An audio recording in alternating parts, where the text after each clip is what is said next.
them in the same division in the Atlantic. You have 3 of them in the same division in the Pacific. It's hard to get all those teams to matriculate through when you have, the Vegases and the Tampas and the Floridas, et cetera, in those divisions. But, I think 5 is a very realistic number. Which 5 it will be is yet to be determined. We talked a little bit about Calgary, Vancouver, Montreal. They're all in the mix, but, time will tell. David, let's just go a little south of the border here and just talk about a few storylines that you're looking forward to. We watched Chicago play Florida, the Stanley Cup champions, and seemed like a pretty close game. I thought Spencer Knight looked good. Your thoughts on Bedard now going into his 3rd season, and do we have a better idea of what he is or what he could still become after this point in time, or is it just too early for sure to say, yeah, this guy will be good, but how great he'll be isn't what we projected maybe 3 years ago? I know there's some detractors. One thing I'll say is his heart is where it needs to be. Everyone I've talked to said all he worked on all summer was his skating, which was his big sort of, part of his game that needed some work. He seems like he's dedicated clearly to being the best version of himself he can be. He just turned 20 years old. Like, we keep forgetting. He's been in the league 2 full years, but he's just stopped being a teenager. So, I think I have the utmost confidence in Connor Bedard, and I think he's going to be that prolific 50-goal guy. Is that going to happen this year with the group around him? Probably not, but I could definitely see him taking a step to 35 to 40 goals. That wouldn't surprise me at all. And Nazar being this good, young, unheralded player, he finally maybe has a running mate there in Chicago, somebody can work with a little bit, because it's been hard. He's been a little bit on an island, and I think we can all agree Kyle Davidson, hasn't done a great job in insulating him. In a draft 2 years ago, when it could have been Demidov or could have been one of these other great offensive players, he kind of went with a more stay-at-home defenseman and Levshinov at the number 2 pick. And I do wonder 5 years from now how we're going to go back and view that 2024 draft, where it was Celebrini and then a group of players, and Demidov looks like he's going to, move his way to Celebrini status. But I wonder if that will come back to bite Chicago or not. And it's too early to know all these things, but it just would have been nice for him to have gotten a bit more of a running mate, someone he can really play off of. And maybe Nazar will be that guy this year for Chicago. So it's too early, Kipper, but at the same time, I'm still buying Connor Bedard. Are you guys not feeling it as much as I am? I am. No, I am too. I think he can get skating. I totally believe that you nailed it, that he is very capable to hit that between 35 and 40 range, which this year? Yeah, this year. And on this team, like you said, for me, the disappointing part is they don't even have he doesn't even have anything close to what maybe San Jose has already. You look at Eklund there and Will Smith and who's the other young guy they got there? You got Celebrini. Celebrini with him though. I mean, they've got another one there too. I'm forgetting, but they they got Michael Misa. They took second overall. Yeah, and he's gonna make his debut, I believe, tomorrow night. I think they're playing Seattle or someone. But this is the question. Chicago, you want to see them be a bit more aggressive, but I think when you have this player, what did he play? 172 games in junior or whatever, and scored 172 goals. And I know that's junior hockey. Kipper, you were a prolific goal scorer in North Bay. I get that, but we saw him at the World. Listen, we saw him at the World Juniors, right? Yeah. Like set records. Yes. And against the best players in his peer group. I'm not giving up on Connor Bedard at all, and I think anyone who is prematurely doing that. They got to get him some guys who can think the game the way he thinks the game. He's still a one-shot scorer. There's not many one-shot scorers there. Guys who don't need to be given a ton of time and space. They just need the puck on their stick in a spot they're comfortable in, and boom, it's in the net. He's one of those guys. So, DA, one thing I give you a lot of credit for, and I give you credit for many things as a wonderful host, but one of the things is that you will make a real prediction, a bold prediction, whatever, and the Ottawa one is bold. No, listen, you liked Columbus a couple years ago. You put your money where your mouth is. You I've given you a lot of money. You thought Quinn Hughes would get 100 points. It was very close that year. You're pretty good at this stuff. So when these predictions come out, are there any others that we need to know about that people are going to go, really? I've got a bold one coming out tonight on our show, and I will probably be laughed right off the set. So I'll leave it. That'll be Okay. appointment The viewing. but cliffhanger. It's a bold one. Listen. I don't know. I mean, this is what I love about the NHL, though. There's 10 teams you can make an honest argument that they'll win the Stanley Cup, and you can make a smart argument. For And usually probably 10 make an teams. argument for the 11th one. That's usually your MO. And I feel we're going into the season again with 7-8 teams legitimately who are saying we are expecting and wanting to win the Stanley Cup and making concerted arguments towards that. And that's what I think's fun. The salary cap isn't perfect by any means, but it does keep some level of parity. I'll go as far as to say I don't think the Florida Panthers are going to three-peat. So Okay. I don't know if that's bold. I think that's bold. Okay. They've been doing pretty good for themselves. It They all are. starts tonight for you, pal. Toronto Maple Leafs and Montreal lead the way here. What time is the pregame, and who's on the panel with you this year? So it's 6:30 tonight is our pregame, setting up Toronto, Montreal, and then Edmonton, Calgary. It's going to be tonight, Elliott, Colby Armstrong, Luke Gastick. But it'll be a sort of a mixed bag. Sam Cosentino obviously is going to be prominent there. Jennifer Botterill will be on as well. So it depends on everyone's schedules and week to week. But tonight it's Colby, Elliott, Luke, and myself, and we're pumped. Night one of at least the Canadian teams. The NHL on Sportsnet. Here we go. Good luck, man. Have a great year. Well, we traded you in for Carolyn Cameron. I think it's a great trade for us. It is. We had to make that move. Yeah, we had to make that move. We needed to get younger. I got to tell you, we just needed to get younger. And more Listen, skill. I'm going to miss you guys on the Leaf Regionals, but obviously I'll be watching, and already I've seen you guys started out in the first three Sportsnet telecasts. So far, so good. Carolyn is like me, but professional. Without a doubt. But Scouting report. we still love having you on this show, bud. Thanks for doing this. Anytime. Yeah, anytime. That is Thanks, DA. the lovely and talented with amazing calves, David Amber. We're getting to the gym, Kipper. All right, buddy. Sounds good. He's so much fun. Oh, I when I invite people on the show, you gotta tell me you're gonna do these things beforehand, so I can tell you not to do it because it's for our good friend David. You just Gives us a half it's a hour of his roast. time and It's he just a shows roast. So when we were Real at- Kipper and roast. when Like, we- what are we doing When here? we were in the CBC, they had a water fountain in the makeup room, and I rigged it. I found a way to rig it where it just fires like a hose, like a firing hose. And then, so he went to go press it, and he jumped like 10 feet behind, and I videotaped it. So you're gonna show that next week? Next time we have him on the show, remind me to show you the You guys videotape have of it. a long history, you two. He is so much fun, but Okay. I think he's got stuff on me too, so Be careful. really good that he doesn't have a show like ours.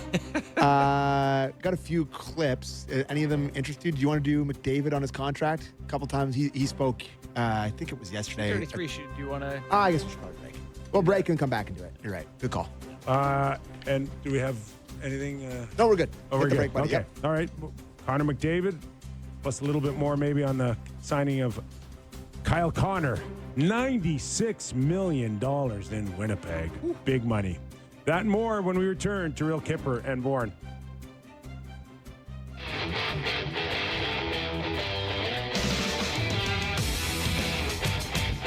A reminder that this hour of Real Kipper and Bourne brought to you by Bet365. Nick Kypreos, Justin Bourne, Sammy McKee in for our full first 2 hours of the season.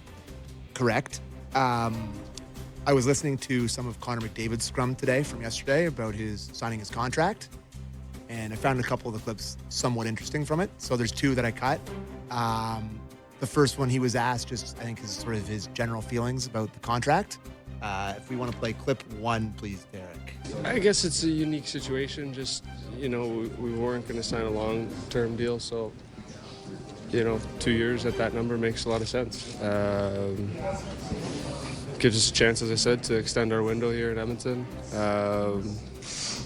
Lenny's not going to go hungry with that money, so we'll be fine. So it's about winning, and that's always what I've preached. And So I think this deal gives both sides what they're looking for. Okay. And Yeah, I didn't like his last line. Okay. Both sides what they're looking for. That's not what the Oilers were looking for. they were looking for 8 times they max. they want him to be an Oiler for life. Yeah. You think they'd have gone 8 years times whatever number he would have said? Whatever. Yeah. Whatever. We'll worry about it later. And the second clip was basically like what changed, what we've been asking about and what we've been talking. And this is really question. fascinating. So clip 2, please, Derek. Well, I think obviously not wanting to be a distraction plays a factor. It's it's a lot for guys to have to come in here and answer questions for other guys. The coach to get asked about it, the GM to get asked about it every day. So nice to get it out of the way. No one's got to talk about it anymore. That obviously plays a factor, and then obviously just the myself not wanting to answer the question and giving the Oilers some clarity on what's going to go down. Okay. I don't think Oiler fans should take very big victory laps in this contract extension. I No, 'Cause- totally correct. Because they are.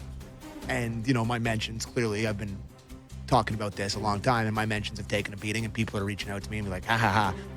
No, there's no ha ha ha. Oh, there's ha ha ha. I'm telling you, from the I fans, know, there's but ha ha ha. but they don't. They can't. Ha ha ha is the mere fact that he signed Yeah. and everybody thought he was not going to sign or Correct. go to Toronto or go to New York Correct. or whatever, and that's the victory lap. But the short-sightedness. The bigger picture is he's given you guys 2 more years, and I don't even count the third year. To me, it's 2 more years, and what he sees out of the 2 years, and can it bring a championship, and all of that. And Mark Spector wrote, I think, on Sportsnet.ca, basically what we said all week. They're on the clock. They're on the clock. This is a message to the management group that I don't envision being here 4 years from now, and I'm not ending my career here unless you guys step up and we all step up together and win a championship. But What if I think they that's win in great. the second year? Well, that's it. I think it's great for a superstar who prioritizes winning a cup to operate this way. I think he looks around the league and says, "Where do I have the best chance to win a cup?" And he's on one of the 2 or 3 best teams. So he says, and there's no definitive answer to right. that. And so he's on one of the few teams that has Yeah. a chance. So he says, I want to be here. And what would take away from my odds of winning a cup is if whole year, this black cloud of interviews and when are you leaving and why haven't you signed? And he's Captain Humility. He doesn't want to bother anyone. He just wants his chance to win the cup this year. I got to tell you, listen to his scrum. I make fun of him for being Captain Grump or whatever, but like the amount of respect I have for this guy is just unbelievable. Oh, God. Like that, taking that contract and giving them that break. I know it's only 2 years, but he's given them now like over a decade of his career here. He's committed. I just taking that much less. It's what a lot of the all-time greats do. But he's a Canadian guy. He's going to be playing for Canada at the Olympics. Like I love the guy. Everything he said, I'm just like, it's amazing. You got to give him huge credit. And I know the PA probably hates it and all this stuff, but like on surface there's a lot level, of people that hate it from the mere fact that too bad. He did what he wanted to do. It is too bad for he's those allowed people, for sure. And it's his call. Yeah. It's his life. It's his money. 200, 225, 250 in career earnings. He doesn't really care. No. So he said Lenny's not going to go 100. That's his dog, by the way. But Oh, is Yeah. that you know, Lenny? but That's but great. it's not for everybody. Totally. It's not for everybody. And there's a lot of people that I've talked to that said it's not good. It's not good for our league to have the best player in the world not taking what he's due and what is rightfully his. I understand they're upset, but like it doesn't matter because he does. Of course, he it did. doesn't He did matter. But I know. also disagree with that. It's like everyone, when you sign a contract, including us at our jobs and other people at their jobs, you prioritize what's important to you. Yeah. And he got what Yeah. he wanted out of the deal, Yeah. which was the freedom to move if So they don't win. It's unique, right? It's Totally. unique. It's not a domino effect. It shouldn't change marketplace. No, it shouldn't. So Kyle but- Connor got 12 like the next day. It's But like, you know, there's some teams, some general managers out there that will. point to it. Are you kidding me? Oh, you're better it's than McDavid? like it's Christmas dinner. Yeah, I mean Okay. the superstars me. hate it. Oh, okay. I'll give you $1 million raise, but you want $2 million when Connor McDavid did that for his team, and it will guilt guys, and they will use it. They will use it to negotiate. I think it's great, though, that the complete opposite happened a week prior. So that those guys who want that can go, no, maybe I'm not McDavid, but I'm not that far off. Oh no, Kaprizov. there's going to be. I'm $1 million or That's two an less awesome than point. him at best. There's going to be a lot of guys that are more like, you don't want to pay me? Hey, there's the beauty of the CBA. We're free agent at 27. I'll just leave. Yeah. I'll just leave. Yeah. And it could be for various reasons, but money could be one of them. And we'll see that. Like, no one's going to sit there and say, yeah, I'm not Connor McDavid, right? I'm not that good, and I want to get my money. I could get hurt. What's crazy is teams that have won cups. We've seen the Boston Bruins had a bunch of guys taking less. Avs, we've seen it. Now, Florida, obviously, we're making more noise about that because state tax, but teams have done this. Yep. But then Matthias Ekholm just signed a contract, 3 years times $4 million a year. It's a great This contract. guy has been a horse for them. And was 20 so plus banged up minutes a last night. year. So But he banged up. loves it Leader. there. He knows he's at the end of his career. He knows he could be retiring in a year or two with injuries. Yeah. Okay, that's a different beast all in itself. He was not prepared to go move again. He likes it there, $4 million. right? Goodness. Yeah. That's a steal. But there's like Lane Hudson. My understanding, it was fairly close to a new contract. Was close. Was close Until the bar changed. Yeah. Until the bar went up. Until he read my article that said, "Don't give 8 years away." Hudson's Till- dad's See like, where that this thing's Borny's going." pretty smart. Till the Just see where it's going here. price of poker just went up. So where, Montreal, I don't know, can they turn around and say, hey, Connor wants to win really badly, and He's like, yeah, Connor's got 100 sheets in the bank. You need to show that you want to win too here. Yeah. But it's, Buddy, I know. It's coming. But it's if coming. Right? if I'm a rookie who's made $2 million over 2 years or whatever Hudson's going to be at, it's So, not the time to tell me listen, that things